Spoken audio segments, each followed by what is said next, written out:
നിങ്ങളുടെ ഓസ്ട്രേലിയൻ സ്വപ്നങ്ങൾ യാഥാർത്ഥ്യമാക്കാനുള്ള ഒരു വൺ ടൈം ഓപ്പർച്യൂണിറ്റി വന്നിരിക്കുകയാണ്. എന്താണെന്നറിയണ്ടേ? പറയാം. വേൾഡ്സ് ടോപ്പ് 100 യൂണിവേഴ്സിറ്റീസിലൊന്നായിട്ടുള്ള യൂണിവേഴ്സിറ്റി ഓഫ് അഡ്ലൈഡും ഓസ്ട്രേലിയയിലെ അഡ്ലൈഡിലുള്ള യൂണിവേഴ്സിറ്റി ഓഫ് സൗത്ത് ഓസ്ട്രേലിയയും കൂടി മെർജ് ചെയ്തുകൊണ്ട് അഡ്ലൈഡ് യൂണിവേഴ്സിറ്റി എന്നൊരു പുതിയ യൂണിവേഴ്സിറ്റി ഫോം ചെയ്യുകയാണ്. സോ ഇപ്പോൾ നിങ്ങൾ യൂണിവേഴ്സിറ്റി ഓഫ് സൗത്ത് ഓസ്ട്രേലിയയിൽ അഡ്മിഷൻ എടുത്തു കഴിഞ്ഞാൽ നെക്സ്റ്റ് ഇയർ നിങ്ങളുടെ ഡിഗ്രി അവാർഡ് ചെയ്യുന്നത് അഡ്ലൈഡ് യൂണിവേഴ്സിറ്റിയാണ്. മാത്രമല്ല യൂണിവേഴ്സിറ്റി ഓഫ് സൗത്ത് ഓസ്ട്രേലിയയുടെ അഡ്മിഷൻ റിക്വയർമെന്റ്സും ഫീസും കമ്പാരിറ്റീവ്ലി കുറവാണ്. ചുരുക്കി പറഞ്ഞാൽ കുറഞ്ഞ ചെലവിൽ നിങ്ങൾക്ക് വേൾഡ്സ് ടോപ്പ് 100 യൂണിവേഴ്സിറ്റീസിൽ നിന്നും ഗ്രാജുവേറ്റഡ് ആവും.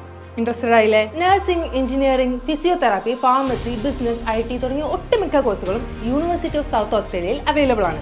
കൂടാതെ അഡ്ലൈഡിന് റീജിയണൽ സ്റ്റാറ്റസ് ഉള്ളതുകൊണ്ട് തന്നെ അഡീഷണൽ PR-ഉം സ്റ്റേ ബാക്കും നിങ്ങൾക്ക് ലഭിക്കും. ഈ ഒരു ഓപ്പർച്യൂണിറ്റി എങ്ങനെ ഉപയോഗപ്പെടുത്താം? വഴിയുണ്ട്. ഈ വരുന്ന ഓഗസ്റ്റ് 29-ന് യൂണിവേഴ്സിറ്റി ഓഫ് സൗത്ത് ഓസ്ട്രേലിയയുടെ ഡെലിഗേറ്റ്സ് ഗ്ലോബൽ എഡ്യൂക്കേഷനിൽ വെച്ച് സ്കോളർഷിപ്പ് അസസ്മെന്റും ഫ്രീ സ്പോട്ട് അഡ്മിഷനും നടത്തുന്നുണ്ട്. +2 ഡിഗ്രി പഠിക്കുന്നവർക്കും അടുത്ത വർഷത്തേക്ക് കണ്ടീഷണൽ അഡ്മിഷൻ എടുത്തുകൊണ്ട് ലോൺ പ്രോസസ്സിംഗും മറ്റും സ്റ്റാർട്ട് ചെയ്യാവുന്നതാണ്. അപ്പോൾ മറക്കണ്ട, ഓഗസ്റ്റ് 29 12:30 കളൂർ മെട്രോ സ്റ്റേഷൻ അടുത്തുള്ള ഗ്ലോബൽ എഡ്യൂക്കേഷനിൽ വെച്ച് കാണാം.